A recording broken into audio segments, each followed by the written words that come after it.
Accu-Stats Video Productions presents from Louisville, Kentucky, the first annual Derby City Classic.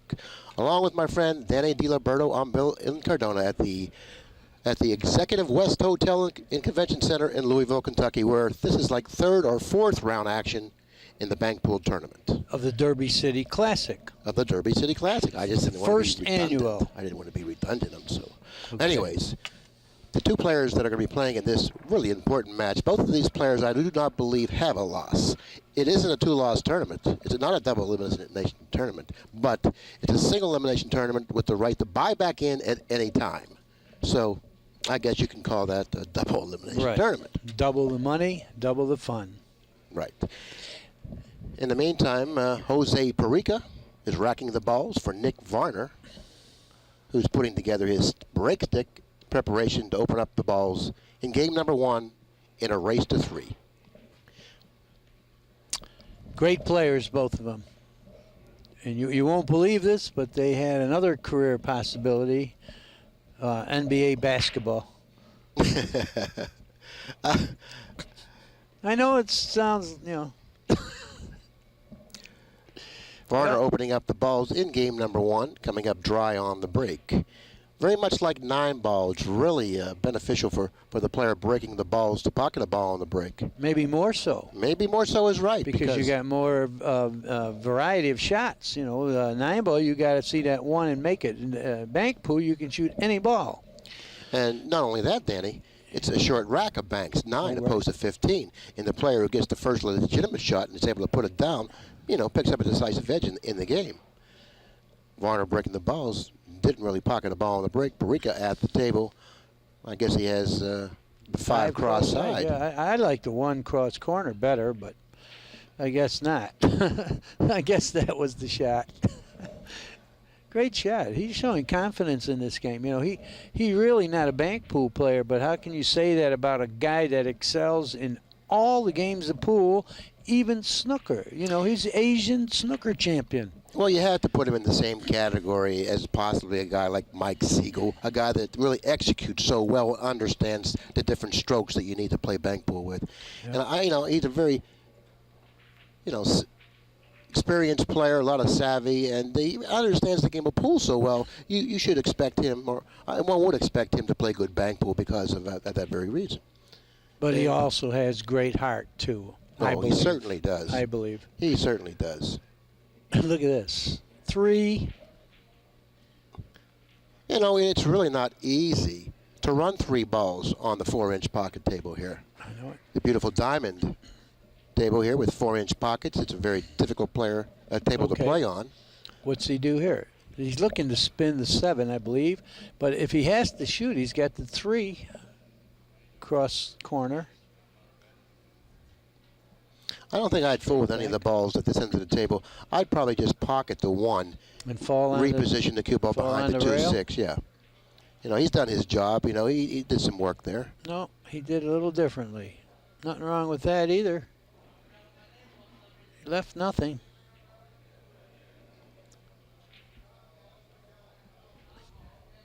Actually, it was probably a better shot than pocketing the 1 because he hasn't left Varner any type of a shot. And I don't think Varner can fool with the 3. Why not? Well, what's he going to do with it? The 7's there. He can go cross corner. Not if he kicks lightly. If he's not careful. If he kicks lightly and just positions the 3 on this, he blocks the bank. A light kick on the 3 is not bad. He's not seen it.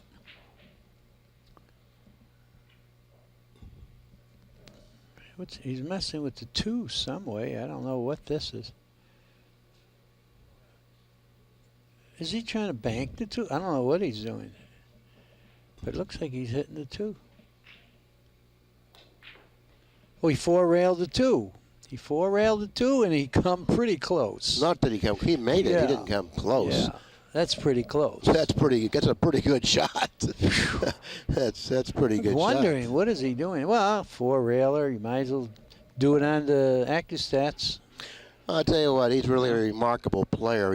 When you think that he doesn't have anything, he'll jump up and surprise you because he's a very creative player. That's a great shot. It certainly is. You got to put that shot on highlight films. losing 3-0 first game, and he 4 rails one. 4 rails, one that wasn't even there. I didn't think so. But what do you do now, Billy? Well, after that, I mean, there's a lot of things he can do. You know? Yeah, he can 4-rail the 6. Yeah, for openers. Yeah, he can 4-rail the 6. That'd be funny if he does. He'd be the first man in the bank pool history that 4-railed 2 balls consecutively. That would be. Or what does he got? 3-railer on the 7? No, I don't think so. He's just ducking.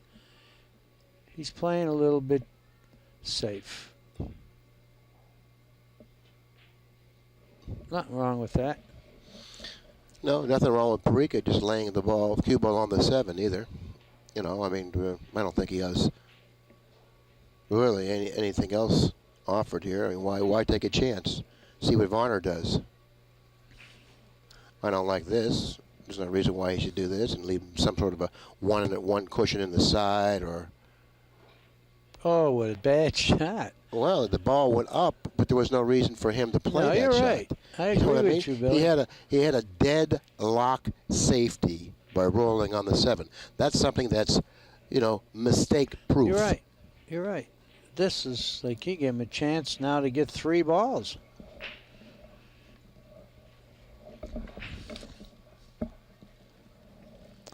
That's what I get for bragging about a guy.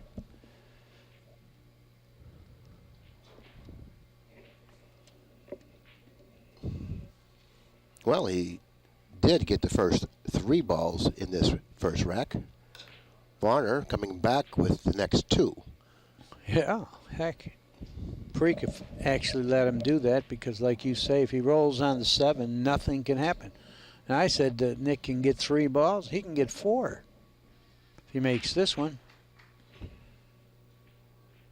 Oh, he just missed it.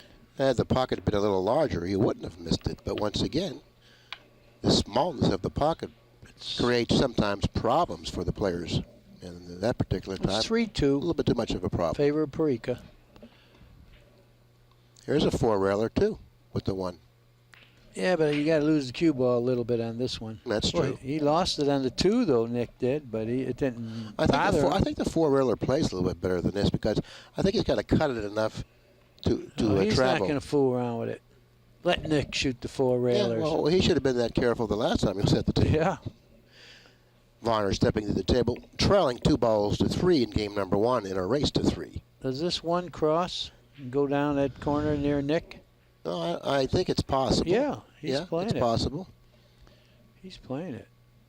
Plus, they grab so much. You notice these balls, the surface, they grab so much. When he cuts this 1, it's going to put a tremendous amount of left-hand English on that 1. When it hits the end rail, and it'll bank. You can go a little wide here, and it will grab. But I don't know if he's going to hit it with the speed that's going to. No, he overcut it. You know, he wanted to make sure he got away from the kiss. I think. Well, he didn't want to make the 6 and do something like that, you know. And if he hit it hard, the cue ball may have gone at the 6. Well, PARICA has a shot, but unfortunately, I don't know if he can reach it comfortably. He's playing at the other corner. He's going to make the 9. Underneath him. I don't like this. He's going to make the 9. No, he's going to draw above that. Oh, he did, yes. Oh, that's all he had to do because he only needed 2. Right, he don't want to mess with those balls. This is perfect. I think he should hit this with a little speed to increase the accuracy of the shot. Well, he didn't. Well, he didn't need to increase the accuracy. He hits balls so nicely. You know, he's so accurate. Really an accurate, one of the most accurate players on the tour today. Well, you know what the sign of a real champion is? After you really make a mental error and goof, you don't let it get you down. In the next inning, you knock 2 balls in like that. Well, that just supports what you said about how much heart he has. Yes, he does. He doesn't allow things to bother him. He's able to persevere. And, you know, he's very resilient. He can come back after a blunder and do well. And that has a lot to do with exactly what you said. He does have a lot of heart. Plus, anybody who bets horses can do He that. has a lot of heart. Yeah, and they know about disappointment, little letdowns. You know. Did you ever lose a photo at a racetrack? Never. Never. He loses them daily. And if you can, you know, not let that get you down, Nick Varner running 2 from a mistake isn't going to bother you.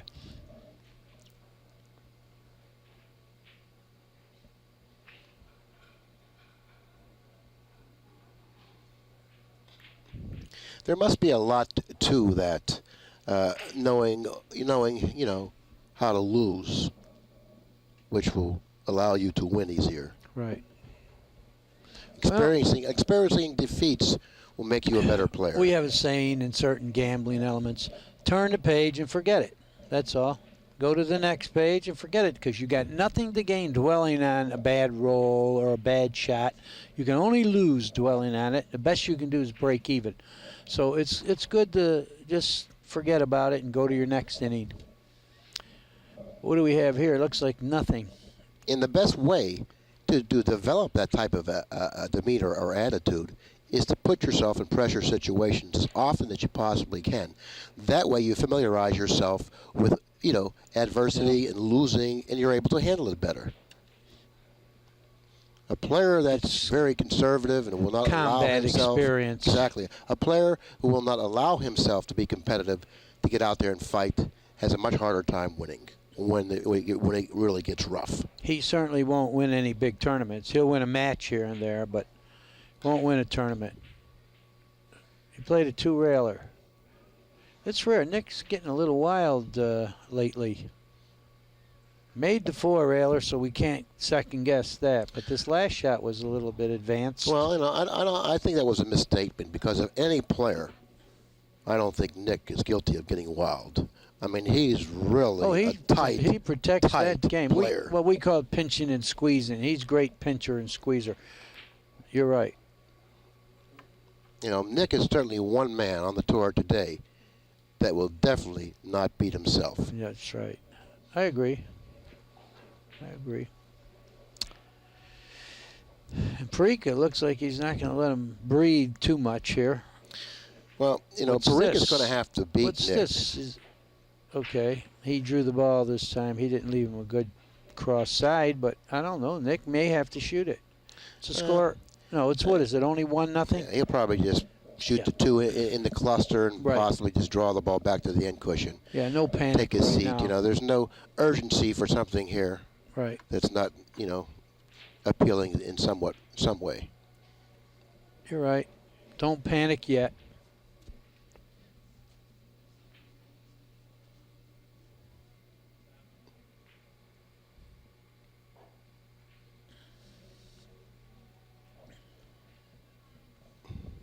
If he feels comfortable that he can get the cue ball back to the end cushion off of the two, he'll shoot that shot.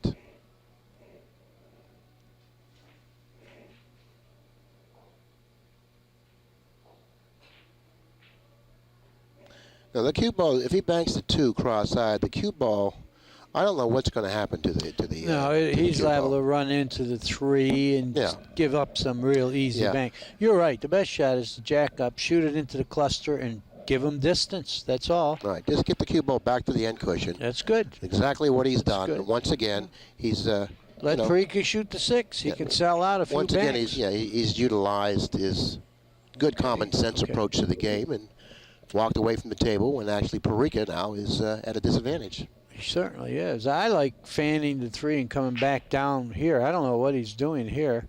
He's got to get distance. Uh-oh, right in the drink if it reaches. Right in the, well, he hit it soft enough. Well, he made a good shot, Danny. Very good shot. Distance is a good defense, especially on 4-inch pockets. Yeah. And also excellent speed of the cue ball. Yeah. The two might go cross corner. I think he's playing it. Well, he can sell out the 7 in the side. Oh, he made it, though. What happened? PARICA is claiming some kind of foul. He wants to stop and look at it. He wants to stop and rerun that play here because he thinks Nick may have fouled. Well, the one good thing we have here at Accu-Stats is we have the ability to go back to determine whether or not it was a kiss. Well, no, I think he's saying he hit the cue ball twice. I think PARICA is saying that Nick hit the cue ball twice. We have to watch this. We have instant replay here. If we can, what is the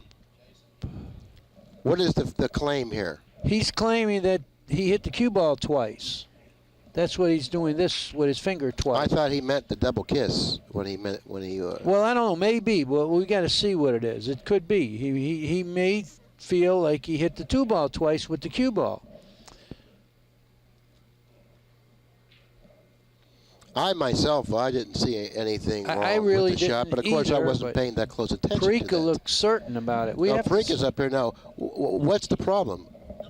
Double, he thought it was hits a double the 2 kiss. twice. Okay. Well, we got to see the replay. To find out whether or not. PARICA seems pretty certain. Okay, So if it's inconclusive on the replay, then I think you have to allow him to pot the ball. But if it's obvious on the replay, then is that the way it goes? Oh yeah, if it's got to be totally obvious. Okay, now we're going to review this, and unfortunately, you people at home, wherever you are, can't see this, but we're going to be right back.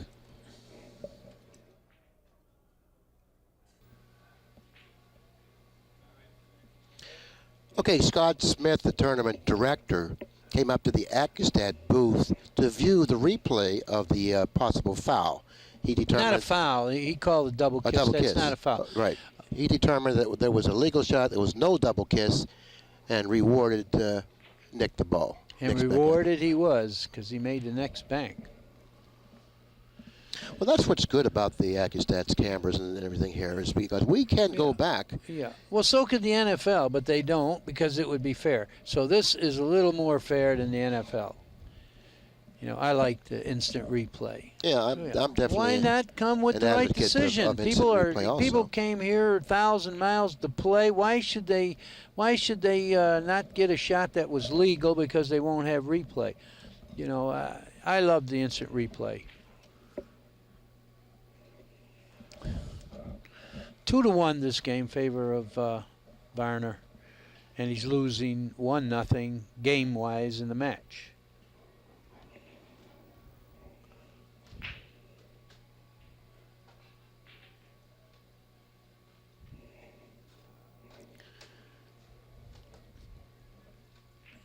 He really doesn't have anything that I would like to shoot.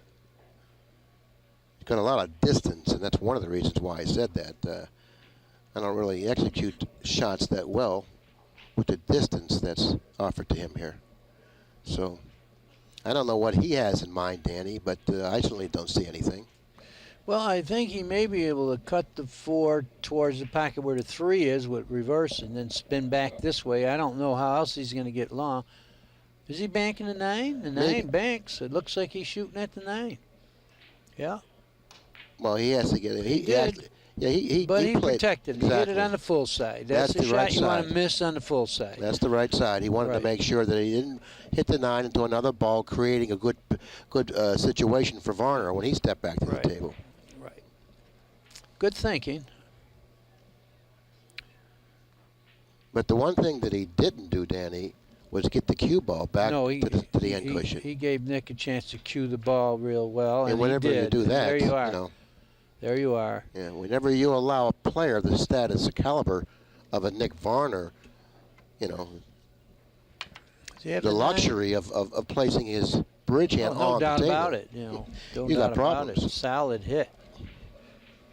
Is he playing this cross side? Looks like it might go cross corner with the. Oh yeah. Possibly. No, cross side. Yeah, he did cross side. What a hit. What a hit. That's a tough shot when the ball's almost froze. But he has to be pretty careful here, Dan, because all balls are in play, especially if he shoots the 3, because the 3 ball is the only ball on the table now that is in a half difficult position. I wouldn't do that. I'd shoot the 9. Well, the 9 don't go by the 4 probably. Well, he's got to be careful, like you say, because it's easy to get the rest of the balls here if you miss. And he missed. And he left the 4. That was bad judgment. Possible shot on the 4. He was not the favorite to make that shot, so I don't think you're supposed to possibly bet the game on it. You know. Well, call me a coward, if you will. You're a coward, Billy. But I don't even shoot a bank in that position. I start congesting balls because I played a lot of bank pool. There's a lot of good bank pool players, and I've had a lot of success opting to play a safety to get those balls out of play when I need 1 and my opponent needs 4, particularly when you're playing on 4-inch pockets. It's so difficult to get 4 balls if they're positioned in difficult positions on the table. Different, you know. But these are positioned so well that Nick used bad judgment. You know, PARICA's liable to run 3 here and then shoot at the game. Well, he's liable to run out, you know. Well, well, that's what I mean. 3 is not sitting real good, but the other 2 are. If he makes this, he's going to have a shot at getting at least 3. He's concerned about the kiss. Yeah, is there a kiss? Isn't there a kiss? He's concerned about the kiss here. It looks like there may be.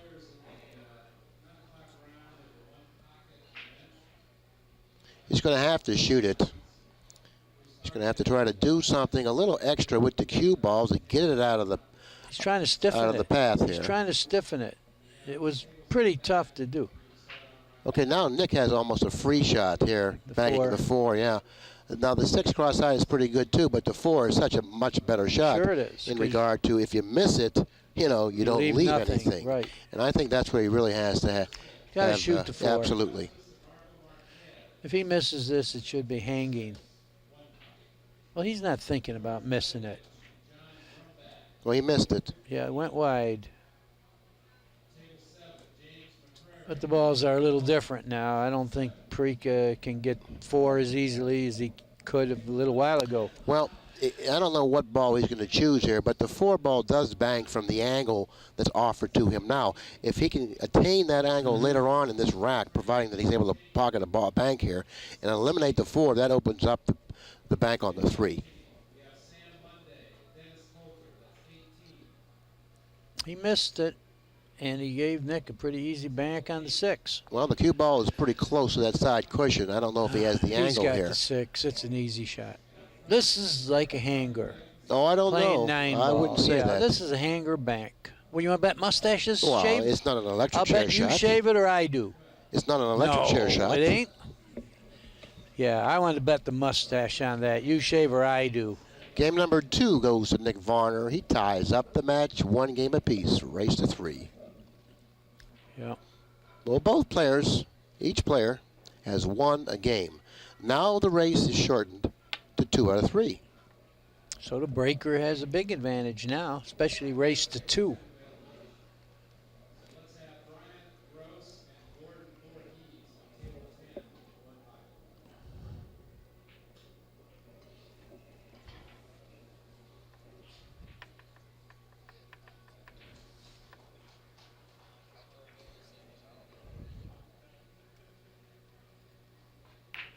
Notice how much control he had on the break.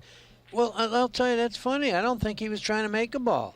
I think he was kind of safe breaking it. I don't think he was trying to make a ball. You know, there. and I really can't argue with that assessment there, because it looks like that. But I don't agree really with what he did. Balls have been going on to break. Maybe not for Nick, but he wasn't trying to make a ball. He didn't want to. He didn't want to miss. One other thing, Danny, possibly he just might be saying to himself that he can outmaneuver PARICA, and maybe he wants to play this type of a game. You're right. That could be the logic there, because he certainly didn't try to make a ball on the break.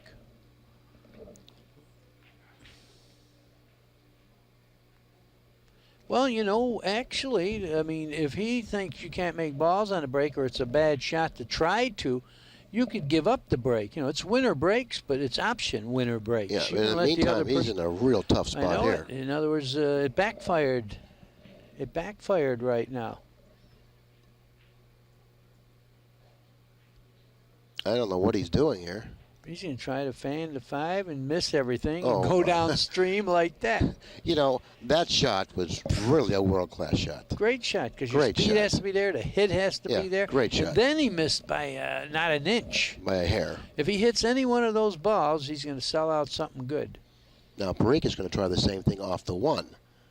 But he didn't get as far as Nick, so I don't know if Nick's going to shoot.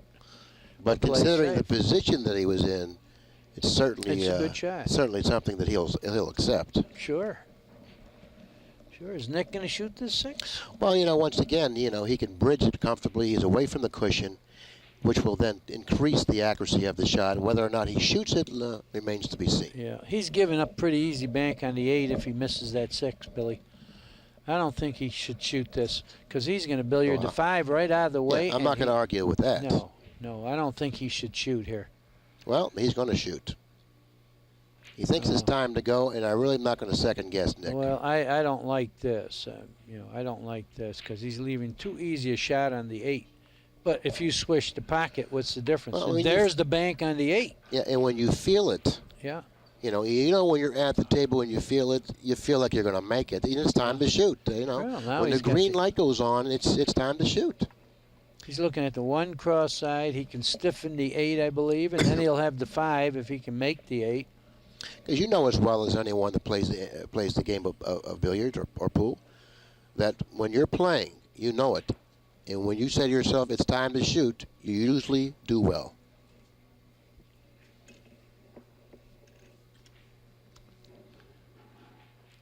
And then there's Irving Crane's words of wisdom that he gave me in 1963. He said, you know how to play. When it's your inning, get up and do what you can. And when it's your turn to win, you're going to win. That's what Crane said. So Nick may feel like it's his turn to win. Well, they just had a Calcutta. That's true. They just had a Calcutta before this match began. I don't know what Nick went for in the Calcutta, but I've been watching him so diligently working at the table and executing not only the banks that he's shooting, but the safety play. He's going to be really in contention to win this tournament if he continues to play this style and as effective as he's been. He's going to be really difficult to beat. I don't know what he went for in the Calcutta, but I certainly would like to have a piece of that.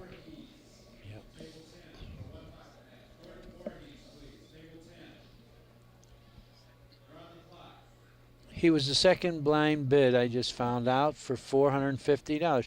And the second blind bid means you bid to start with, and if you win that bid, you get to pick the player. It isn't a player that's put up on the block. You get to pick the player, and Nick was the second blind. In other words, the one who bid most picked one player. Who was that player? Do you know, Billy? Gary Spaeth.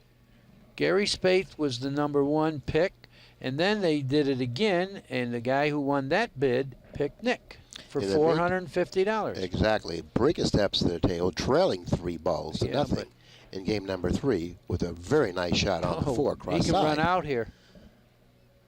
He has a chance to run out here. If he clips the 7 and frees the 7 from both the 9 and the 3, he has to come up with some type of a shot. It's a shot you can go for. You don't have to duck on this shot playing banks. You got to feel like you're going to make this.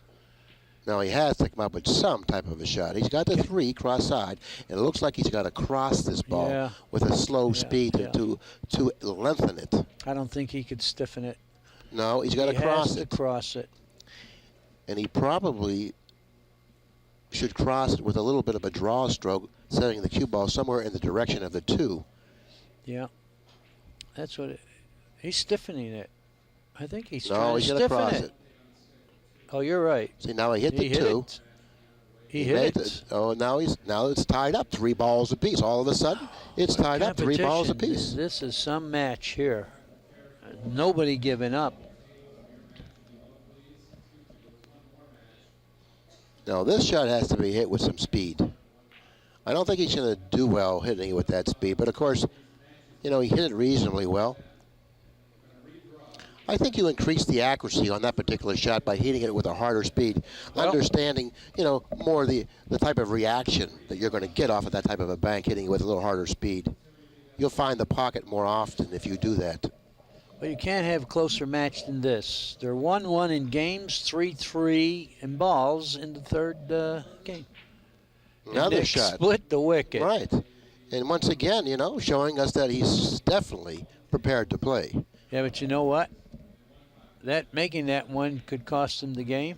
This shot here, there's a possible scratch in the corner pocket off the 3 cushions in the corner. He's not 3 cushions. He's banking the 2-1 rail. Oh, he is? I think, yeah. Okay. Well, if he has the angle to cross the 2, banking Yeah. at 1 cushion, Yeah. repositioning the cue ball, not so that he leaves him a bank on the 9, I would shoot that shot. Yeah. And if he has the right speed, he can put the 2 in a bad spot to get it. And PARICA needs 2 balls, so, I look for Nick to overcut this ball, which he's done. And he planted the cue ball on the end rail. Okay, now PARICA has the 9 cross side, but what's going to happen to the cue ball? He can scratch off the 2. I mean, I don't know. So Then this shot, if he feels real good, he can shoot the 9 cross corner and have position for the 2.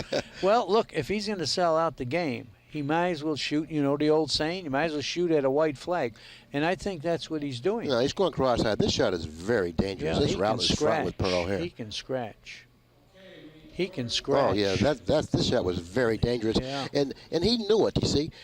And a strong indication that he knew it is he jumped up off the shot. If you're going to shoot a shot like that, you Billy, have to prepare yourself. It was a bad idea. Oh, yeah, but if you're going to allow yourself to shoot that shot, you have to prepare yourself totally for whatever can happen and stay down on the shot. I'm not a prophet, but I called the shot. I mean, so it must have been pretty obvious. Yeah, well, I thought there was a lot of problems with the shot myself, and I said this is a very dangerous shot. And that's... yeah, Nick's going to take advantage of it. Well, he certainly is the type of a player that will take advantage of it like he just did. He just popped it in at perfect speed in case it didn't go. The cue ball was froze on the end rail. Well, anyway, Nick takes the lead now, 2-1. But what I thought PARICA did wrong, Danny, was it wasn't all that bad opting to shoot that shot. But if you're going to shoot that shot, if you have enough nerve to shoot that shot, you have to prepare yourself to shoot the shot and not jump up off the ball. Yeah, he didn't have good, solid fundamentals on that shot. There was a lot of pressure, and it got to him.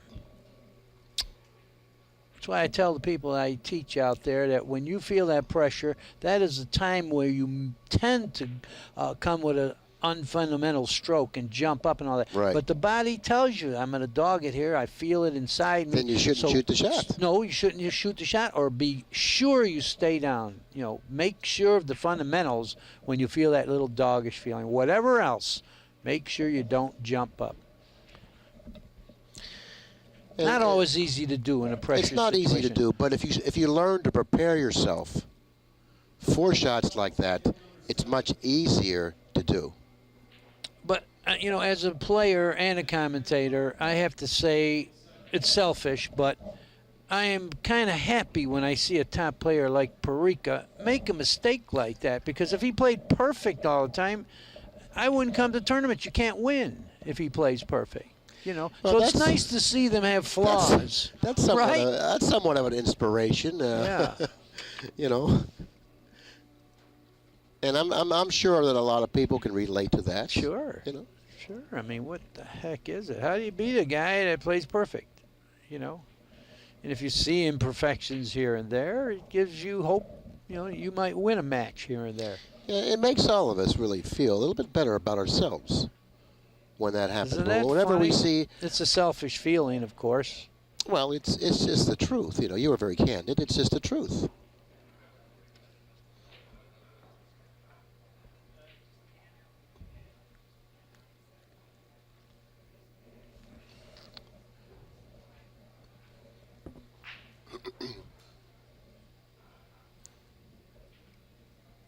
Well, Varner really earned that game, positioning the cue ball in the area that PARICA shot it from.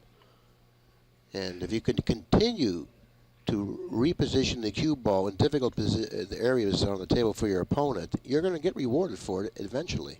Plus, the man is an opportunist. Show a little weakness and give up something like that, Nick's going to do it to you.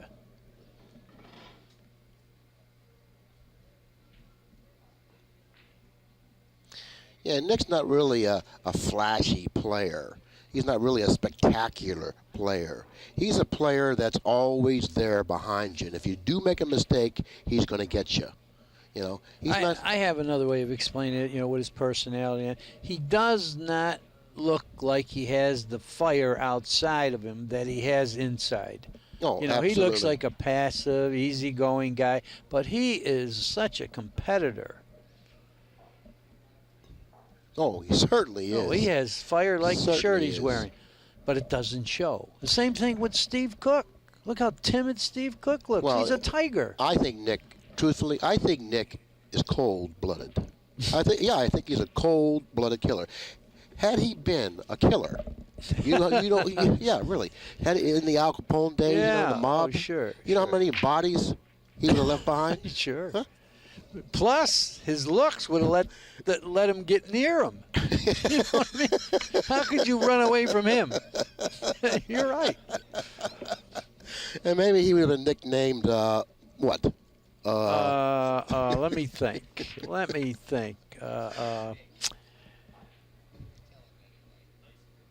Ice Pick Nick. That's it. Ice Pick Nick. Ice Okay. Pick Nick. That was from the Right. from the booth back here in the back. Pat Fleming came up with it. What was that?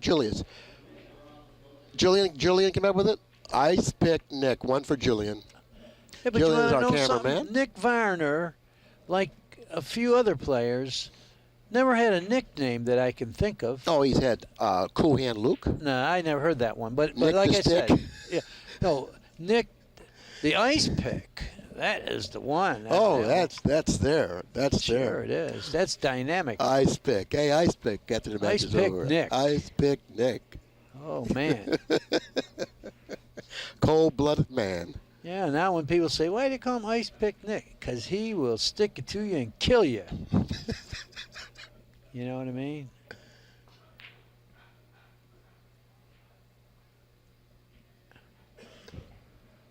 And on table number 4, the featured table, we have Jose PARICA from the Philippines playing Ice Pick.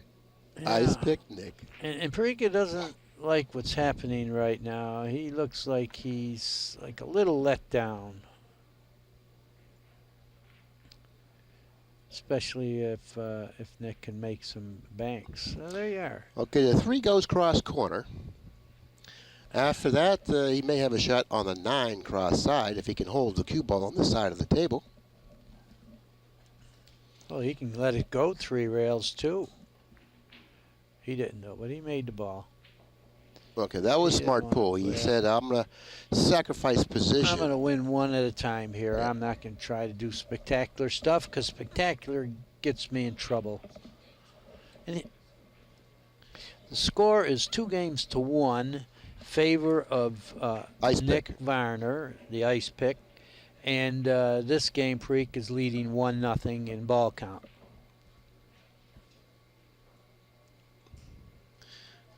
Okay, the 9 ball straight back.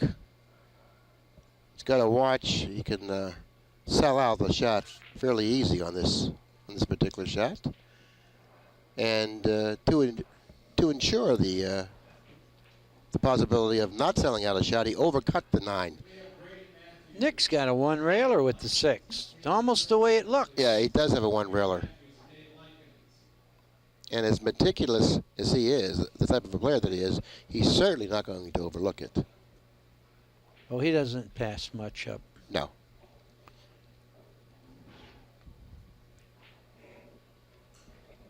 And if your people out there are wondering whether or not he's ambidextrous, Here he is. he really is. Or is that amphibious? Well, I could tell you a story about amphibious, but I'm not gonna, because there are those.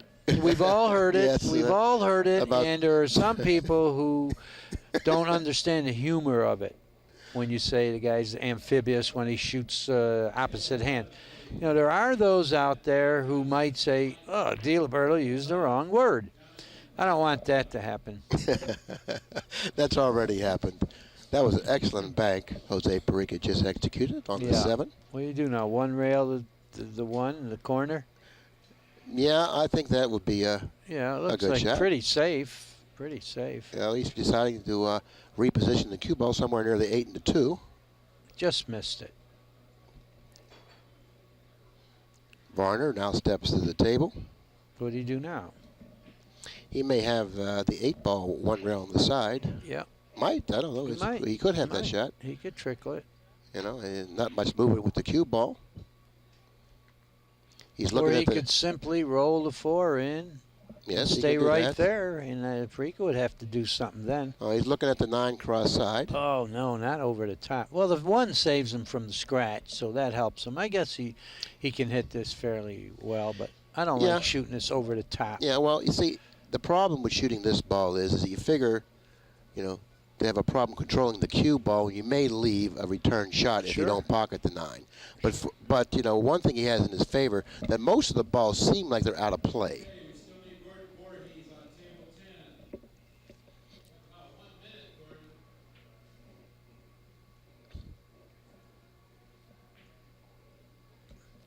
Now he's going with the little more safe shot. 3 railer on the 1. Hit it good. No, he hit that. He hit that well, but not good enough. No. But notice the emphasis when 2 quality players, upper echelon players, I might add, play one another. Emphasis is put on the defensive game, controlling that cue ball, because that's such a big part of any pool game, particularly a short rack game like bank pool, 9-ball bank pool. Yeah, right. Once again, cue ball to the bottom cushion. Yeah, but he left the cross side bank on the 6. He's at least going to come close, and there's nothing he can do greatly wrong. 6-ball cross side. Yeah, Cue ball I know figures. he's going to at least come close. Cue ball figures to end up somewhere in the area that it is in now. Right. You're right, Billy.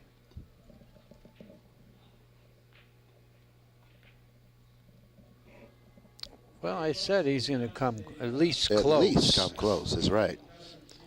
Now what? You pop the 9 in 1 rail, or you just fan the 5 and lay there? Well, the balls aren't sitting too good. It looks like he's going to be forced to do something with the 5.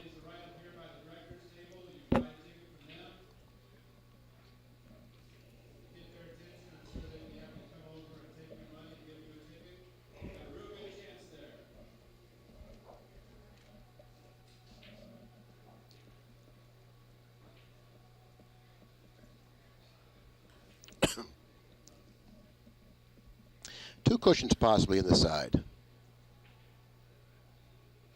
1. Hit 2 2. cushions. Missed it. He didn't want to lose the cue ball. No, that's. He had a shot at it, but then the cue ball would have come out in the middle a little bit, and you might have left the bank. Yeah, at that time it definitely wasn't a fair trade-off, losing the cue ball to try to get another ball.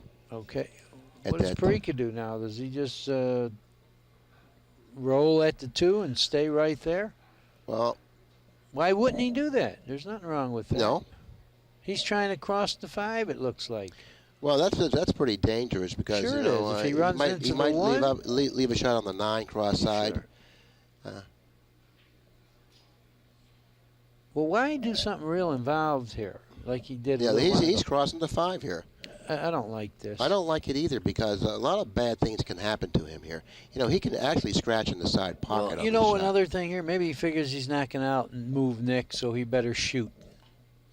Yeah, well, now he's left the bank cross side on the 9. Sure he did, just like we said. And this is the type of a shot that Nick figures to hit fairly accurate. Pretty accurate, yeah. He's close enough to the ball. He's no more than 3 feet from the 9 ball. He can bridge comfortably, so therefore the results of PARICA's shot is certainly a strong indication that he did shoot the wrong shot. Sure he did. Well, fortunately for PARICA, Nick wasn't able to bank the 9 cross side. Except he brought Whitey back here. He was thinking of that. Oh, absolutely. Absolutely.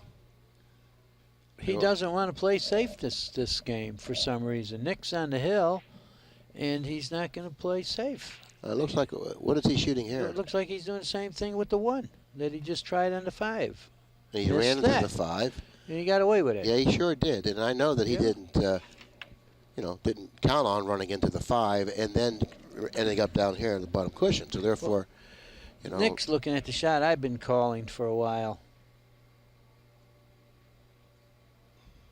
Is he trying to bank the 8? Yeah.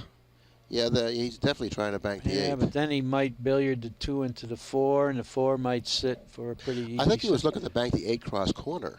Oh, maybe. Now he's he's looking to bank a cross corner. No, I don't think so. Now he's playing something else. Cross side. Cross side, and he struck it. Wow. Yeah, he's really feeling pretty good about the bank pool game right now. Well, you know what it is. The ice pick has it stuck in PARICA, and he's going to wiggle it around a little bit. Well, he feels that he's definitely the favorite. He has a lot of confidence. He feels that he's going to have a lot more better shots than PARICA in this match, and he has, which is enabling him to, hit balls more accurately. Now, this is a shot that I don't totally agree with now. Boy, he hit it good, and it didn't sure accept did. it. Didn't accept No. it. You know, when you shoot a ball that speed and it stays near the pocket, you know you hit it pretty close. He sure did. Well, anyway, the score right now, I guess, is 3-2. No, what is the score here?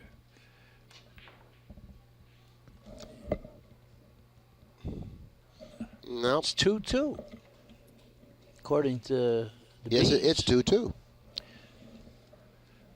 Well, look, Nick's opting to shoot right. the 5 instead of the 9 here. He's going to try to win one at a time. If he shot the 9, he might have got 2 of them, but if he missed it, he could have lost 2 of them. So he is going to try to beat him one at a time. Yeah, that's definitely his strategy. Yeah.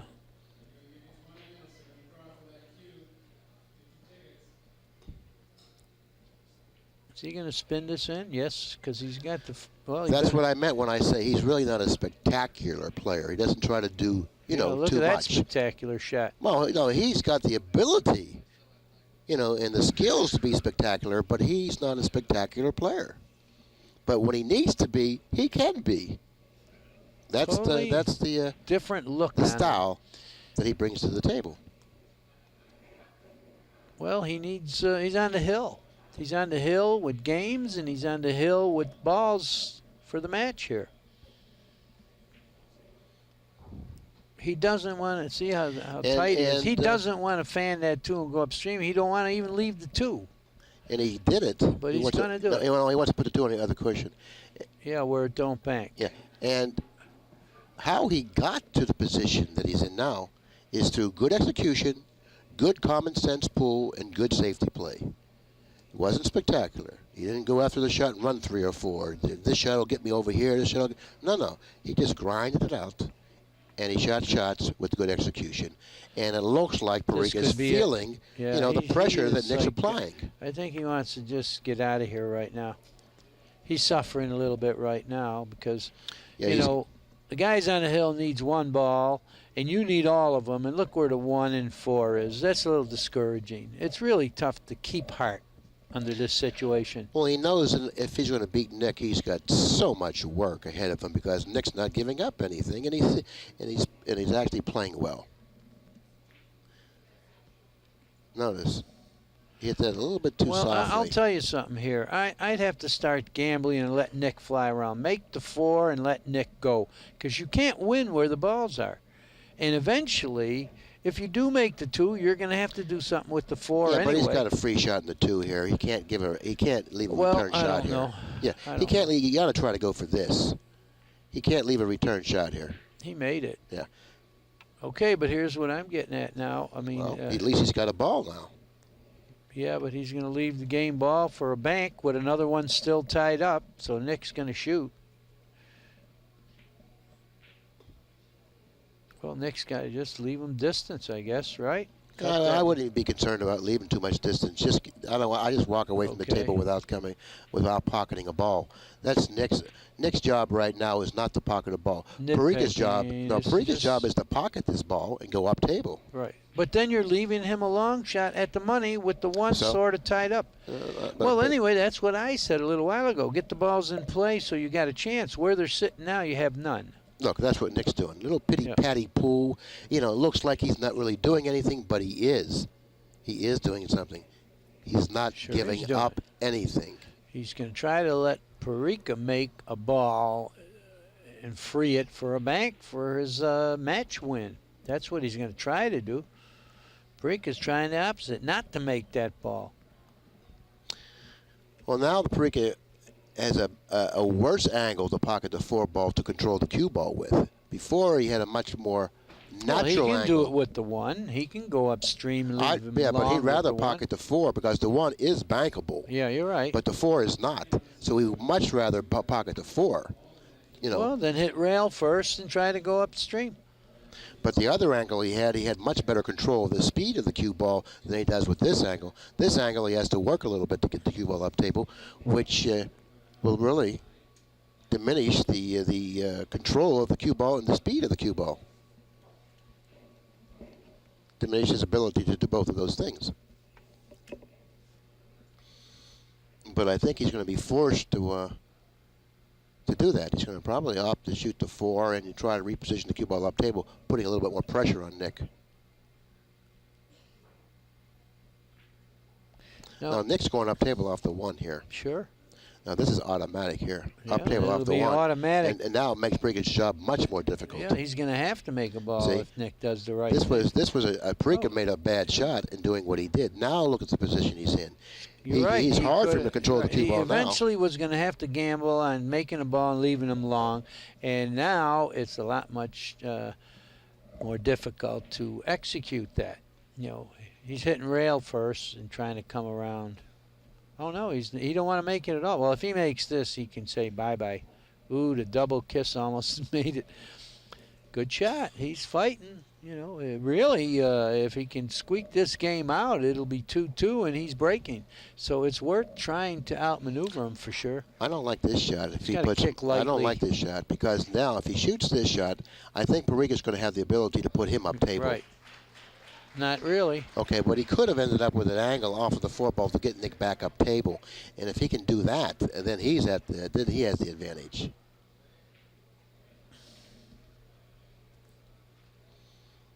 So PARICA's actually worked his way out of the problems so that he was confronted with when he shot the 4 ball rail first. I thought he was in a lot of trouble prior to that shot, but now he seems to have worked his way out of that really critical area. Kicking 1 rail softly. Yep. Yeah, he cannot afford to make the ball. No, and PARICA could less afford to make the ball.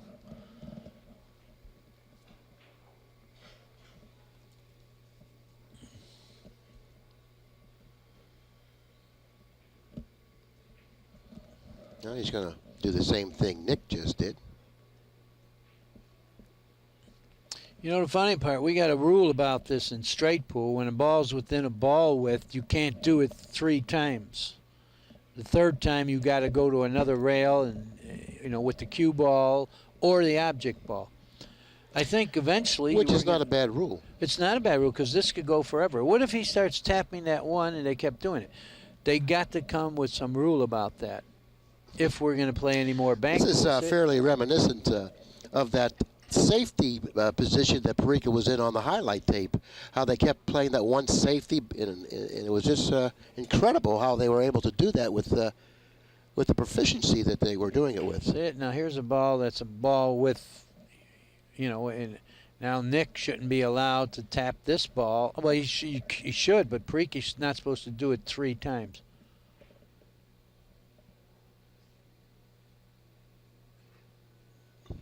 He has to be careful here not to give him the angle so he can go back up table with the cue ball. Well, he's gonna. Okay, that's bad. Now he's really going to be in trouble now. See, he cannot afford to give him this angle. Well, he didn't go far enough. And although not only that, and he got too much movement from the 1 ball also. Right. But it's still going to be tough to hit a ball here without making it. Right? Yeah, I would certainly say. is. And if he happens to decide to come behind the 1, he's liable to leave some sort of a free bank on the 1. Yeah. But probably not an easy one, but a free one. Well, just percentage-wise, it would have been a little better to go longer. Let's see. Oh, he made it. He made this one. Oh, he wanted to get down to the bottom cushion. He was really, lackadaisical on that on that here's shot. the thing about it now. Nick can shoot this knowing that he's not going to lose the game the next inning, even if he misses. And you'd have to say that he's probably a 60-40 favorite to make this ball, considering the situation he's confronted with here. He can't lose. He can only win. Right. And he's been the hitting psychological is so big. Yeah. You tend to hit balls good when the psychological's in your favor. He missed it. He missed it. Now, PARICA, this looked like a type of a shot that PARICA can swing the cue ball 2 cushions, bank the 1, and also pocket the 4 to win the game with. No, but if you can do that, you're still taking a chance and scratching with that 4. That 4 is deep in the pocket. But I don't think he's got that. It looks like it might be a kiss with the outside English. Yeah. We'll take a look at it. He can go inside and beat it, I believe. Yep. That's what he did. Did he make the 4? Look at this. Wow. Oh, what a shot that was. What a shot, PARICA threw his hands up in the air saying, like, wow, what is this? He's surprised. I think he realized he had that I know he did, but he still kind of said, well, what are you going to do? I got a little lucky. But you got to be able to hit a ball good enough to give yourself a chance to get lucky. You have to have the skills to get lucky. Yes, that's what he did.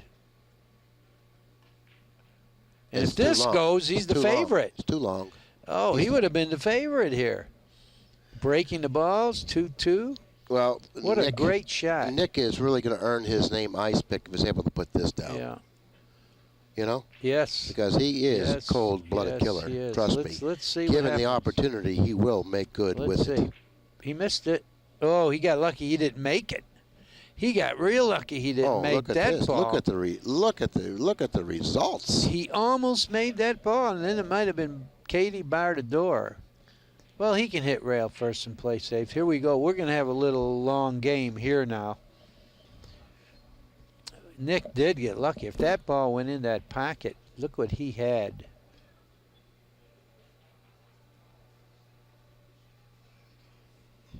Good shot. Yes, it is. Good shot. Yes, it looks like, Danny, to me at least, that Nick's going to have to pocket this ball. Yeah, it's going to be tough not to. Oh, he can't afford to hit it softly enough that it'll stay up in the pocket, because if he makes it, he gets PARICA too good of a shot. Wow, how's that touch? Well, that's pretty good. That's pretty good. That's better than pretty good. Yeah. PARICA now at the table, trailing 2-1. Desperately needs this ball to get back into the match at 2 games apiece. Yeah, but you know what? I see a move here that's a possibility, and you might not agree. What would be wrong with shooting the 4 and following it in? 2 balls go on the spot. It's better to have that than to give Nick a shot cross-side at the 4, isn't it? Isn't that a good possibility? That's worth a thought. Yes. But I don't know if I could bring myself to do that. Yeah. Well, with 2 balls on the spot, a guy don't have a real good shot, and he may be betting the game if he tries to spin 1 in, 1 rail. And I believe if you were at the table and you did that, you would set a precedent there. First one to ever do that.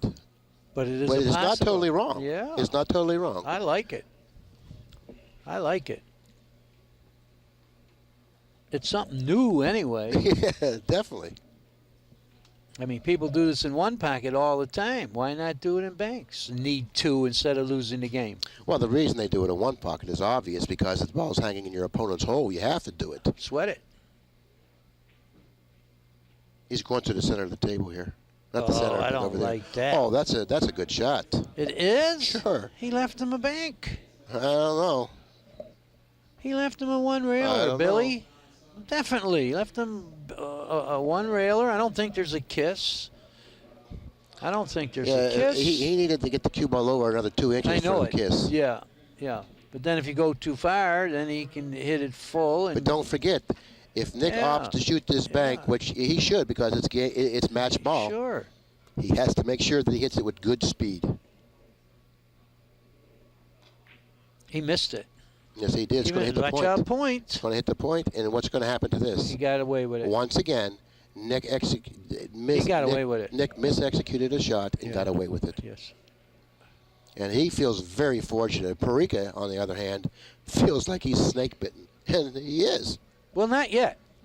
You're only snake bitten when you finally lose the match. He didn't lose it yet. So psychologically, you're not supposed to think you're snake bitten Well, right now. I totally agree Until you with that. lose, you didn't have a bad roll. All that can do is weaken you.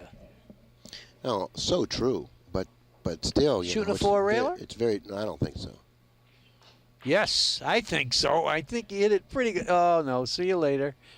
See you later. Yeah, well, that's. See you later. Now, you know Well, this shot. okay, he got the worst of it. How You know- about following the 4-ball in now when I said it? He would have had a little chance yet. I don't like his chances now. Nick will stick the pick to him here, but not immediately. Well, Nick's afraid of.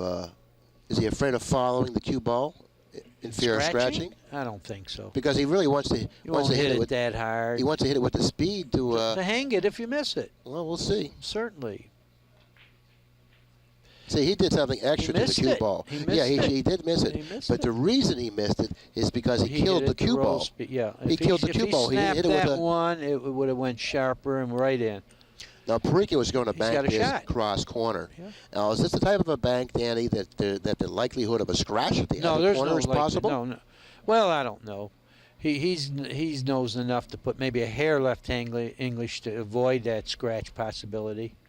There it goes, and he hit it well. No, he hit it well, and this is a tied-up match. Yeah. 2 games apiece. Yeah, with PARICA breaking.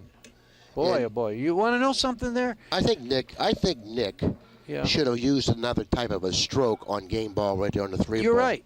You're right. He missed it because he kind of soft pity putted it. Well- If he stroked that with a little authority, I wish he. I guarantee you, he'd like to have that back. Oh, absolutely. I mean, that's obvious that he would like to have that over because he's racking the balls in the final game. Oh boy. PARICA at the table preparing to open up the balls in the final game of the match.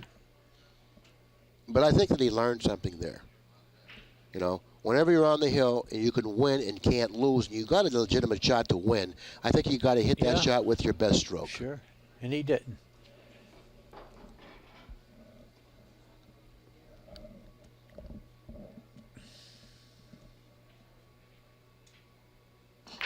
He didn't play any safe. No, he's going He to made get the the 5. ball. He He's gonna made get the five 5. ball. Where are Here the comes balls? the 6 down for a cross corner. Yes. Oh, and if he has confidence in it, he's going to have the 7 cross side.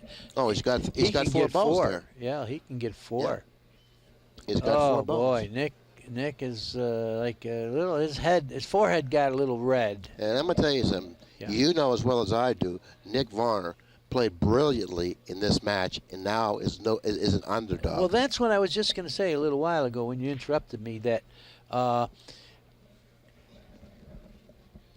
Nick outplayed him, and it's 2-2. Yes, he did. Yes, he did. That's what I was going to say a little while ago. And he certainly, you know, it was really uncharacteristic, at least what we feel, how he Hold it. plays, of Nick not to shoot that 3 ball with a good pocket, you know, with good accuracy, you know, and to win the game because he knows how to win. I see a 5 coming here. He's going right to the 2. I hit it a little hard for that. But if he would have stayed down here he can still cross the 2. But if he would have hit it with speed and stayed down here, it would have been over. But this 2 banks anyway. And if he has confidence, he can go right to the 4. I still think there's a chance for a 5 here. He's shaking his head. I guess he don't like the 2. Maybe the 2 is too close to the end rail here, but I thought he could cross that. Well, maybe that's why he hit it so hard, because it didn't go. I thought it went. What do you do now? You're winning 3-0. You need 2 banks. Does he have 3 or 2? He's got 2. He made the ball in the break. He made a ball in the break. He's got 2.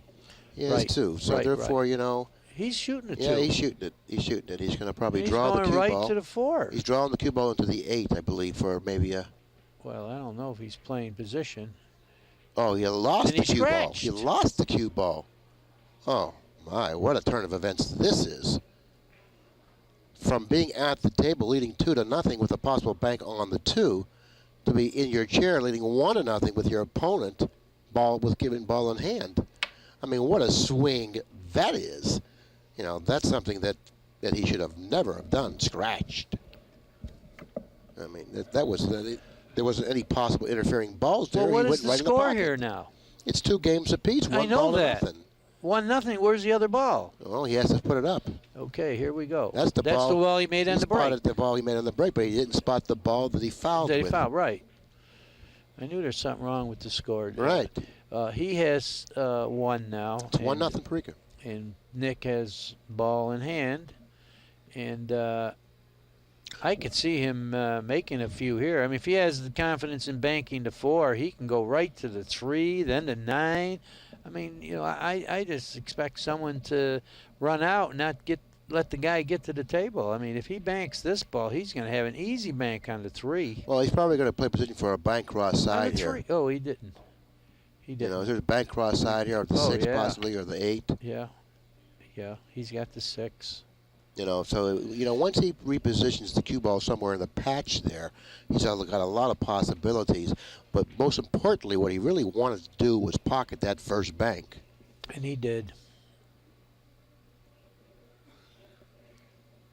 And now all of a sudden, the momentum swings over to Varner when PARICA had total control of this game, totally considering the position back that he was and forth. It's like a wrestling match. Oh, short. Short. And See you later. He's got the 3. 9. He's got the 8. He's got options. 6. The 6 is going to go on there for for the 6 is something he won't do. After the 9. He's got the 3. The 3 to 9. He's got the 8. He's got anything, you know. Yeah, he's got everything he wants. But they don't go in by themselves. No, that was just proven when Varner shot the 6. Well, he don't like it. It's just a little off for stiffing in it, and it's not right for crossing it. Oh, it is right for crossing it. Well, I mean for position. Crossing it is a more difficult shot than stiffing it. Stiffing it, you know where the ball is going to go. When you cross it, well, that ball spins somewhat, and you really can't control. It's close to a kiss, too. He's going to stiffen it. See, it wasn't there. He tried to force it. He tried to force it. He tried to force the shot. Nick jumps out of his chair, really delighted. He didn't expect this. No, but of course, there's been a lot of unexpected things happening in this case in final game. Suspense. Whoever looks like they're going to win doesn't, and the other guy then gets a chance to win. Well, the fans are all on the edge of their seats here. 10,000 fans jumping up and down here.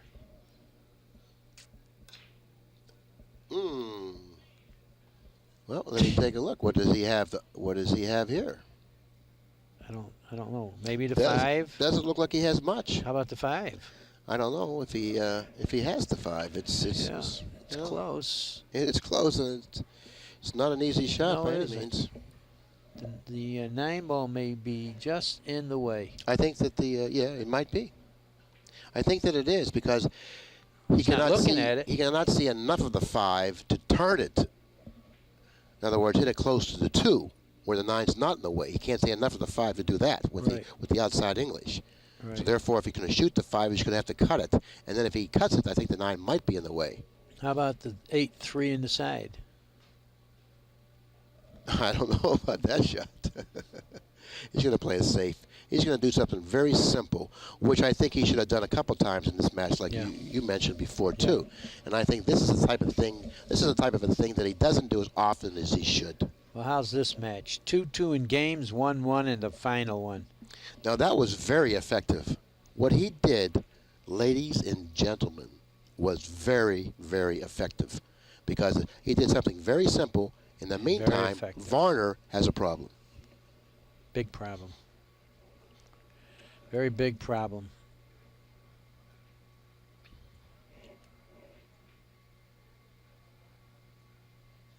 Well, I don't think too much can go wrong here, but I don't see him getting an advantage from this. He could leave a bank on the on a ball here if he's not careful. Yep, 5 cross side. 5 cross side.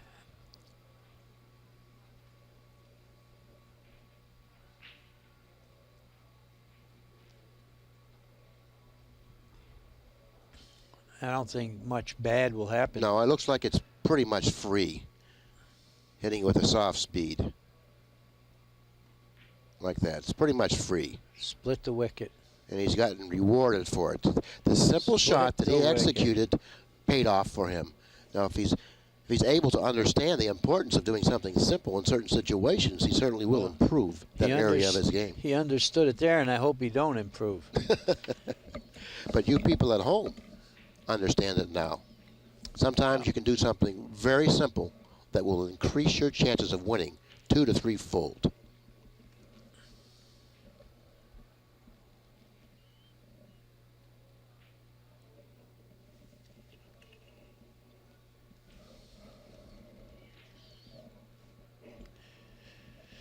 Got poor Mr. Varner, Nick's father, twitching over here. And, I was talking to Mr. Varner today, and he was telling me how in life he don't have really much to do. He never has a vacation or anything, and he just loves to travel with Nick and watch him play, and that's his life. See what Nick did? Very simply rolling into the 8. Yeah. PARICA should do the same thing. A lot of simple stuff here. There's a lot of simple stuff until somebody gets into a little bit of a problem, or maybe someone gets a little impatient, makes that mistake, opens up the door for his opponent. That's what it's all about. Regardless of what game you play, if you can play a frustrating game and frustrate your opponent, where he loses his patience, then you've won the battle. Yeah. Well, now he got a little advantage here. Pretty big, too. He can't make a ball. He can't go upstream. Julian gave us a great shot of what's happening or what he's confronted with. He's shooting a 1. He's shooting a 1 because he's going to get the worst of it down here. And he came back down here. Look at this. I don't know what he was trying, but he's smiling, so he wasn't happy about it. He didn't want to pocket the 1. Yeah. But the only bank that he's really left is either the cross side, the cross side, or the right back with the 6 to his right. Yeah. Nick's going to choose the 1. Yeah, he's got better control. He's closer enough to hit it good. Yeah, definitely. He's got an easier hit, and he's got better control of the cue ball. 2 real good, valid reasons why he's shooting the 1. And this final game is tied up also. 2-2-2-2 all the way around. Games, balls.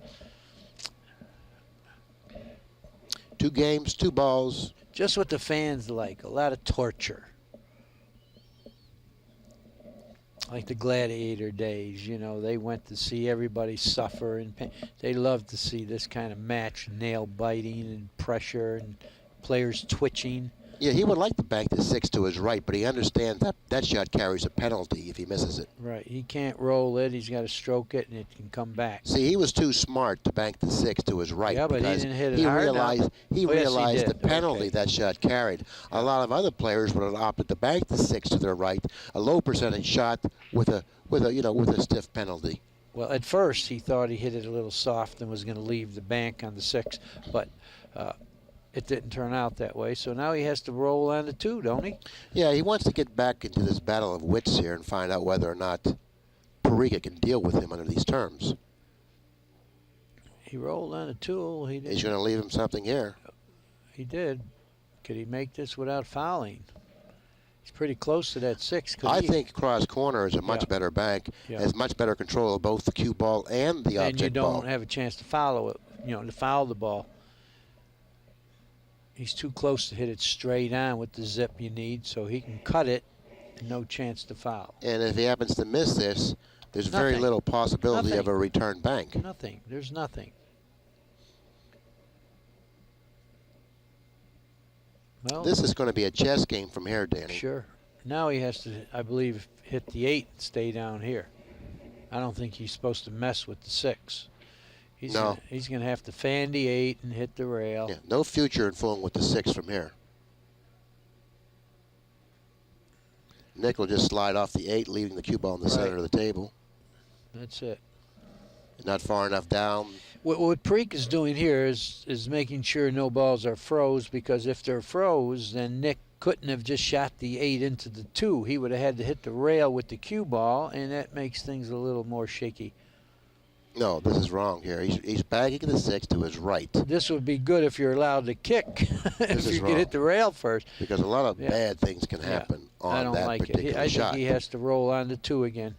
Exhibiting his inability to stay patient. You know, he wants to shoot something. He's like that buzzard out there. He just wants to kill something. All right. You know. Nick's cool hand, Luke. Nick the pick, and PARICA's the buzzard. He is? Yeah, he wants to kill something. He wants to get out there and kill something. He don't want to just wait around. Well, I'll tell you what, he'd like to win this, and I know one thing about it. If he won this tournament, the money isn't going to go to waste on, like, bills or eating and stuff. He's going to put it in flight the first chance he gets at anything. Pai Gow, poker, horses, anything. He don't waste money, this man.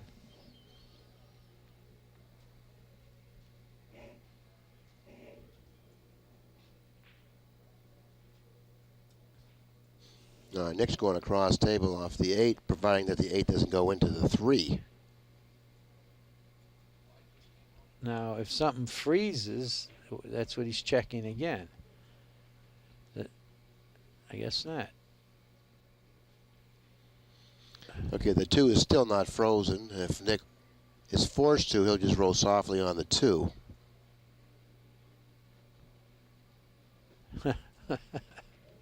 Now PARICA will come off the 8 and bring him across table. That's the best shot. He's not even looking at it. Coming off the 8, bringing him across table was the ideal shot. Did he fan that too? Look at this. He called a foul on Yeah, him. I believe it is. He We might get into foul. the instant replay again, but he's going for it. He knows that it. would He be fouled. almost impossible to determine. That's a silly time to foul. The useless foul. I mean, nothing to gain. What in the world was so intricate there? Well, not only did he foul foolishly, but he passed up a much better shot. By coming off the 8, sending the cue ball on the other side of the table, he's forcing Nick to do something, you know, difficult. And he gave him the bank. Oh, that was not He could lose 2 shot. balls here.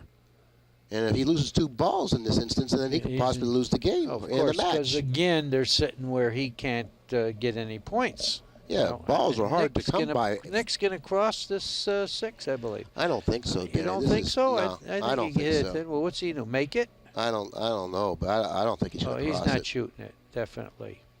He made it. He made it. And he left them he wants to play one ball at a time here. He wants to get a ball out there and start playing with it because he's got a lead 3-1.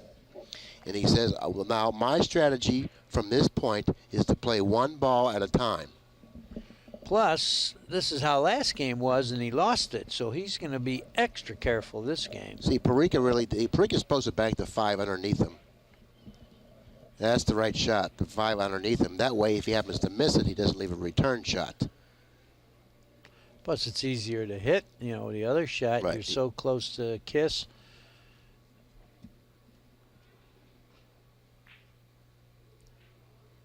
Well, he didn't do much wrong, but I think he did leave a bank. He left a one-rail bank. Yeah. And this one-rail bank is relatively, I might add, relatively free. Well, whether it's free or not, Nick knows he's not going to lose 2 from here.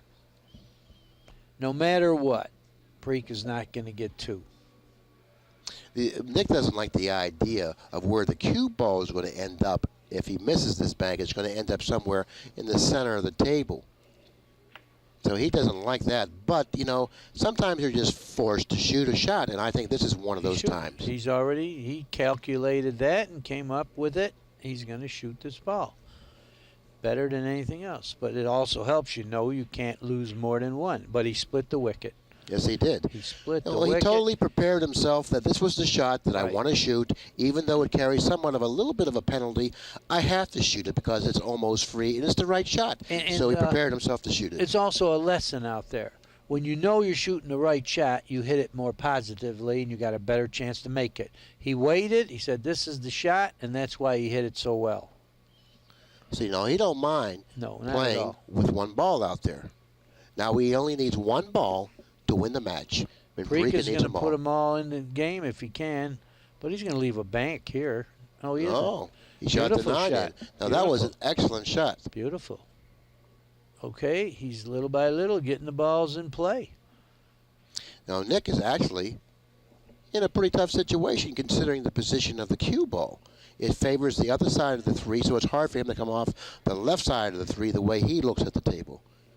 Yeah, I wouldn't mess with the 3 and the 9 anyway. Oh, you have to, Danny. You have to mess You with do? the 3. You can't cannot hit rail first and hit the 8? You can't Or maybe the afford. 2 is froze. You can't afford to do anything with the other 2 balls because PARICA will pocket one of the other 2 balls. Yeah.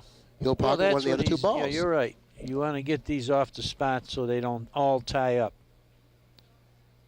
Oh, he's going to roll on the 3. Yeah, hope to stick and let it come right back. No, it didn't. He came off the side of the 3 that was the dangerous side, but he hit it accurately Look at enough the speed. not to get in trouble. That's the thing. And rail speed. Right. Okay, what do you do now, Mr. PARICA? Well, you just got to go. You got to bank the 9. Go. You got to bank the 9. I mean, what are you going to do? You can't play a safe I here. like going on this shot. You got to bank it. What are you going to play safe? Yeah. How? How you gonna Fan play the safe? 9 and get distance, 2 rails.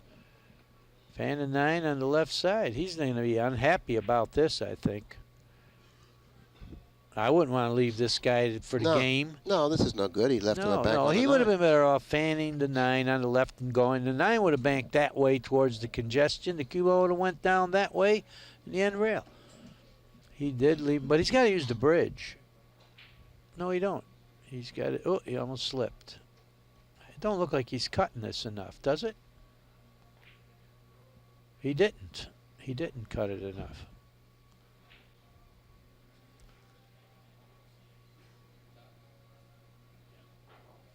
Now what do you do, Billy? Now you're asking me tough questions. He'd love to make both of these balls somehow. Well, Nick can't shoot. Nitpick a little.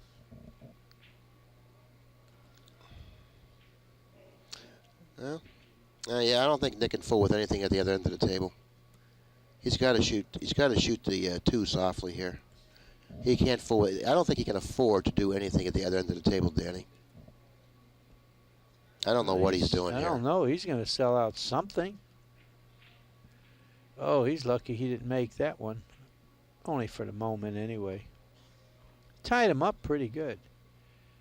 Well, there's no problems here. Just touch the 8. You hit the rail after it.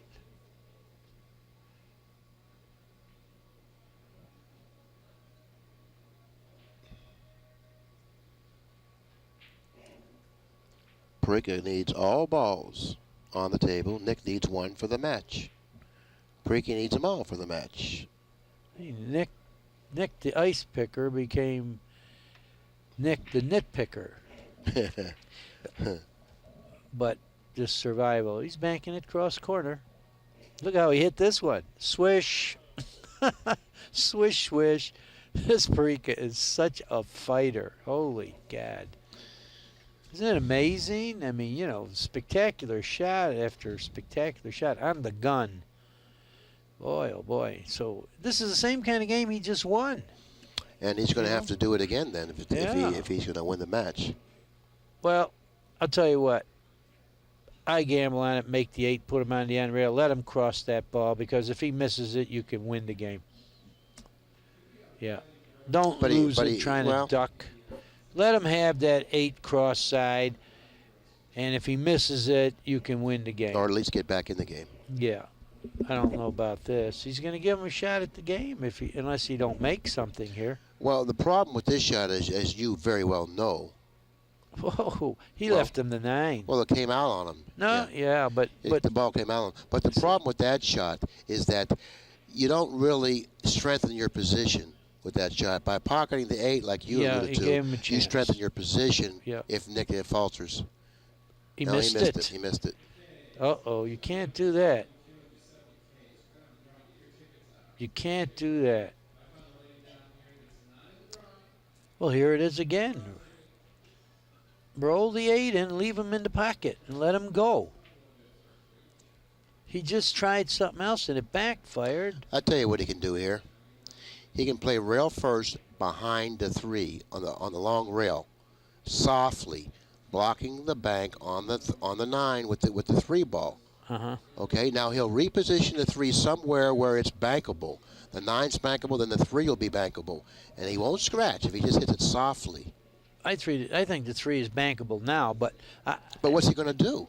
Make the You 8. understand? Make the 8 I don't. and lay I in don't the wanna, jaws. Yeah, I can understand that, but I don't want to give him a shot right now.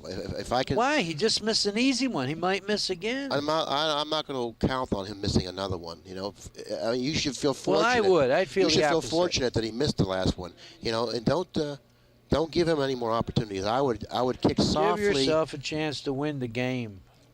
Well, he's going to give himself a chance to win the game. Kick softly behind the 3 on the left side of the 3. I know what you're saying. I know what you're saying. But as long as that 8 is there, he can't win No, this I game. understand that, but I think there's a better time to Look deal at that with shot. Well, That's what about not the bad 3? either. The 3 might. Maybe, the 3 but might I don't bank think here. so if he did that. No, if he did that, that 3 don't bank. You can bet on that.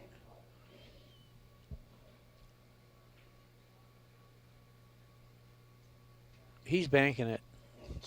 He's going to attempt to bank it. He knows that he has to shoot while those balls are tied up. See, now if that 3 Right? doesn't bank, right? But if that 3 doesn't bank, that's all the more reason why he should have went to the other side of the 3 rail first to move it.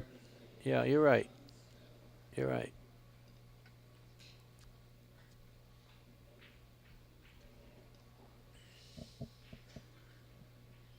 Now this isn't free, but he does have the luxury of needing only 1, and the other 2 balls out of play. Uh-oh.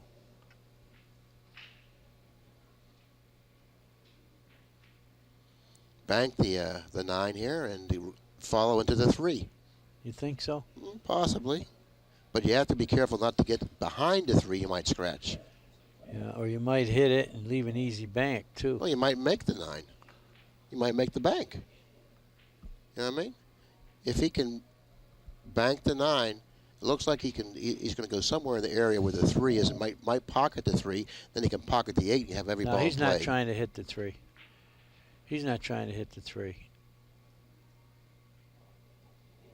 Well, I'll tell you what, he bad. put the cue ball in a pretty good spot. Right. He really got that cue ball down pretty good there. This match is not over. Nick took another look at the 3 ball. He took a couple looks at it the last time he was at the No, table. it doesn't go for sure.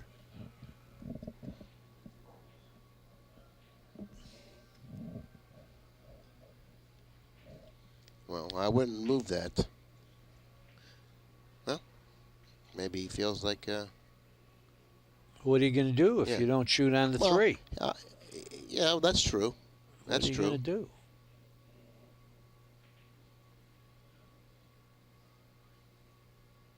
He's banking it towards the 8, and he's going upstream. Dangerous. That's what he's doing. That was dangerous. That was dangerous there.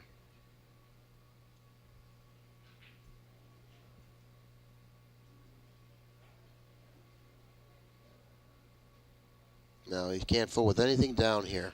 He's got to roll on Yeah. the 3. This Let is- Nick once go. again, it's time to do something simple.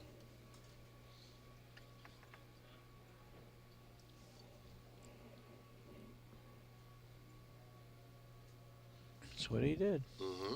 Now, Nick's got a little bit of a problem here because if he comes off of this side of the 3, the side he's looking at now, he'll leave him a bank on the 9. He doesn't want to do that. And if he opts to shoot down toward the back of the 3 somewhere, he may leave him. He's shooting at the money. He still knows that he has to shoot this 9 while those balls are tied up. You Well, know, that's a very good thought, and I'm Yep. certainly sure he's going to exercise the option to do exactly that. he can't lose the game from here on the next inning, you know, with more chess play and all that. He can, but he knows that he can't lose the game from here. This is definitely a good shot. He missed it, though, but he hit it pretty good. Yeah. He's left him a 3 in the corner, but it's a return shot here. If he happens to miss it, I don't even know if he should shoot it. Yeah. It's really tricky. If he shoots it, he has to hit it with the speed that the 9 stays relatively close to the corner pocket, and also Or he the has to rail. follow the cue ball down table toward the end cushion.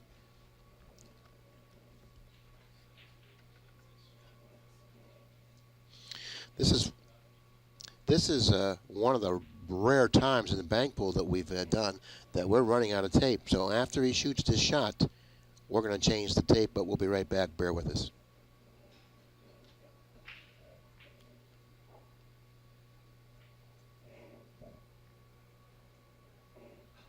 What's he doing?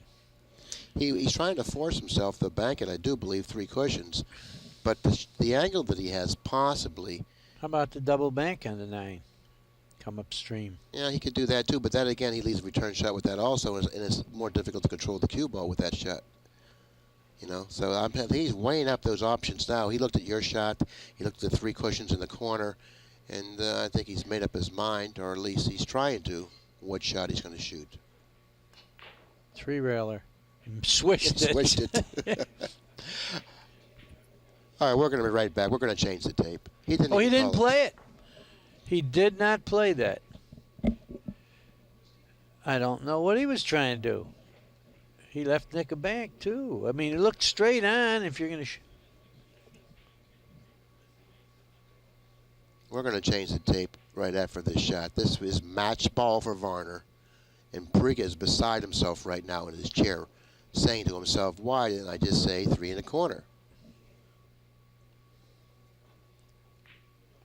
Nick didn't even shoot it. All right, we'll be right back.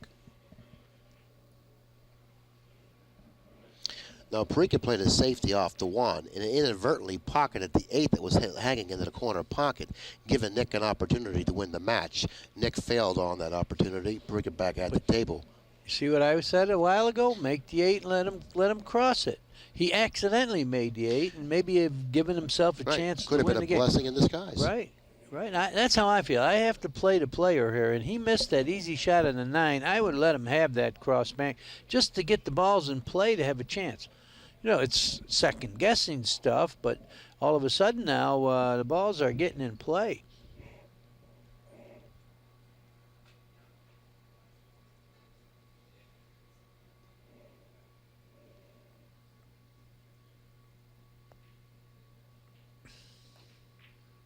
He missed it. They grab a lot. He left them a little bit of a bank. Yeah, but the one that he can't afford to shoot. He can't shoot it because he can't afford to shoot out this the bank. 9. No, he's got to spin the 8 2 rails towards the 9 and come long. Right?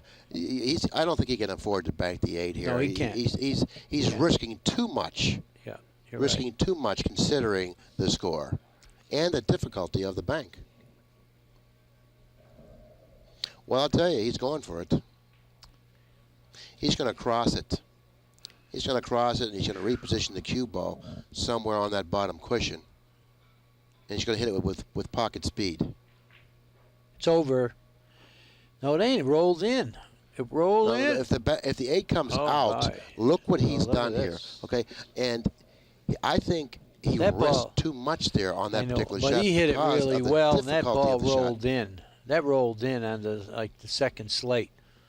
That ball was hit very well. Now, if PARICA makes this, he's going to have an hand. Do you go for position here, Billy? You got to, right? Wow, it's a tough call. It's position for the other person, It's a tough call. He missed it and sold out. It's a tough call, but that's just what he did, and I think the pick has done it now. I feel sure he's going to pop this one in. Yeah, well, he's a big favorite to make this ball. Look at the balls. He's got a lot of protection, and he's got the match. Wow. Well, I'll tell you, it was a very, very interesting match. There was a lot of safety play, and there was good offense and good execution. I thought there was a very interesting match. We had a lot of big swings in this match. Very, very interesting, exciting match.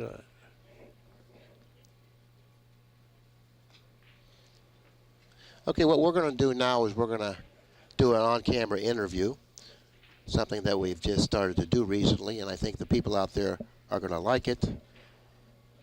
They get to understand and know the players more so on a personal level. So we'll be joining Nick in just a moment. We'll be right back.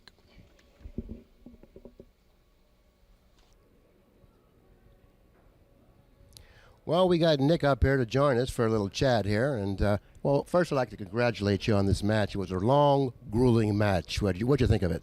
Yeah, it was a tough match every step of the way. Those balls kept getting in the corner, and and the guy that was behind really had to squeeze. But I think that's the type of a match you really wanted to play, because it looked like to me that's the kind of strategy you were trying to employ when you were out there. You had a couple of different situations to deal with and a couple of different things you could have done. You always opted to play the more lengthy match. Yeah, I like waiting until you maybe get a good bank where you can run 2 or 3 or 4 and maybe take them out of the match, rather than kind of going for a tough shot and leaving them 2 or 3 ducks. You know, I kind of like to play the percentages. And I think that's an extra advantage that you do bring to the table opposed to the premier bank pool players in the world today. I think that your safety game, your ability to, to just stay patient and wait for that shot and make your opponent earn that shot is definitely working out to your advantage. Well, I found out in that match that, those sides are so tough. I don't care if you've got the deadest dead bank in the world. If you just miss-hit the cue ball a fraction, or your speed's off just a little bit, if a guy's got one of those dead cross sides, and those corners are no picnic either. And I think that management on this type of equipment, I'm hoping that it holds up. Well, evidently it has held up, at least at this point. I mean, you've won now 3 or 4 consecutive matches. There are probably only, at this level of the tournament, or stage of the tournament, there are probably only maybe a dozen or so players left in the tournament. Is that correct? I don't know how many went out. There was 21 starting that round, but I have an idea anywhere from 6 to 10 could have went out that round, because there's only 15 of those people had a loss, so I'd say probably 50-50, maybe 8 of them go out or something, so about a dozen left probably. And what I really like is I still got that free barrel. Yeah. And the tournament is starting to develop into the type of a tournament that you really enjoy playing in, when there's only a dozen or so players left in the tournament, and every game means something then, and the player that really exhibits the most patience and skills at that point of the tournament is usually the player that does well, and you seem to do quite well at this level of tournament. Yeah, that defensive part, if I can play those percentages and stuff. I missed a few banks there at the end that I wasn't real happy with. One hit both points there the game before, and then had to soft row the 8 the last time to try to play a little bit of defense with it, and I missed those 2 8s, and those are a couple of my favorite banks. Usually it doesn't matter where the balls are at, I just fire that in, but with the score, me being on the hill, I thought I had to protect that lead a little bit. Well, you certainly did protect your lead, and you did it really, very well. And I'd like to ask you this question: how do you assess your play up to this point of the tournament, and what kind of a chance do you really feel you have in this particular tournament? I really want to know your honest feeling on this. Well, I think I can win. So evidently you're assessing your play as you're playing pretty good right now. Yeah, I think I'm playing good. And the way you're hitting the balls with accuracy and confidence is certainly an indication that you're prepared to play, and you are playing well. And that, coupled with the safety game that you have and your ability to, just to play those real common sense good safeties, I think it's going to take you a long way in this tournament. And I think quite possibly you may be one of the favorites, if not the favorite, in the tournament because of the ability you have, to play all aspects of the game. Yeah, if I can keep the balls on one half of the table, I think I can make it tough for the guys that like to fire at those long railers. Of course, if they go in, there's not a whole lot you can do about it and stuff. But this equipment's pretty tough, and at a hard speed, you can't catch very much rubber on those shots, and the sides are tough to begin with. It doesn't matter. I mean, those are small sides, and that match started out where he just ran over him in the first game, made everything he shot at, and then I had to make a couple critical long railers the next game to keep him from blowing me out, because he looked like he was really hitting the pocket good and stuff, playing good, and he's never a soft match playing anything anyway. Well, that's so true, but you have that uncanny knack of being able to slow down those powerful offensive players.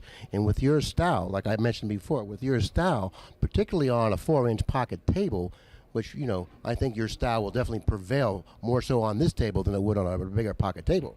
Yeah, if you're playing on, big pockets, 5-inch pockets or something, that defense might not cut the mustard. I mentioned to Danny that you're not a spectacular player.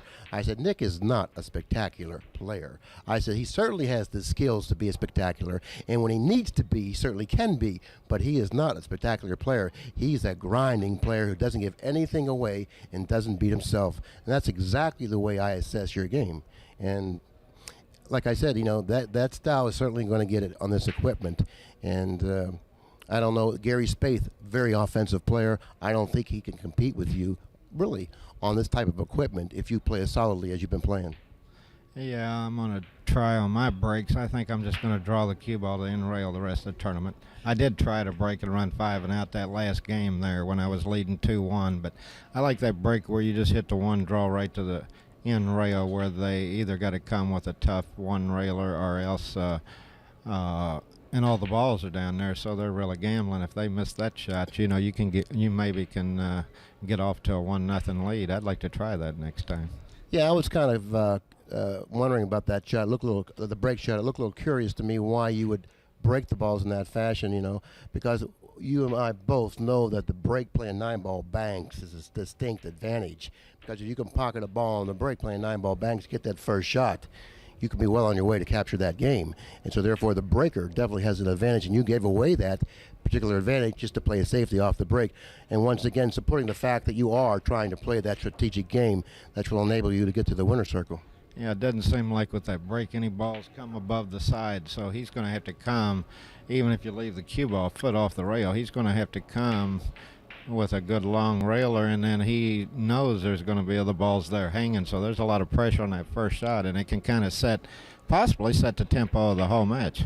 Absolutely, and I'm kind of curious to find out whether or not your strategic style is going to prevail in this tournament. This is going to be very interesting as the tournament unravels.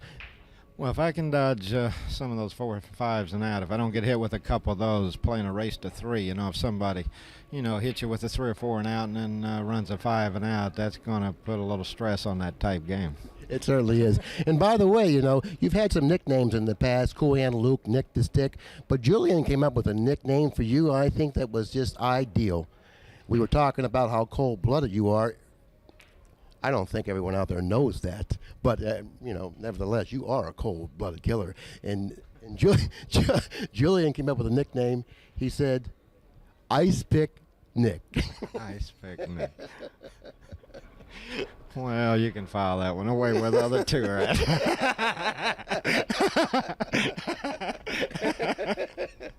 Okay, Nick. Anyways, once again, congratulations on your victory in this really hard-fought, and you really deserve this match. You really fought hard, and congratulations once again, and good luck for the remainder of the tournament. Thank you, Billy. Okay, thanks a lot for supporting Accu-Stats. Give Pat a call, 1-800-828-0397, and we're out of here now.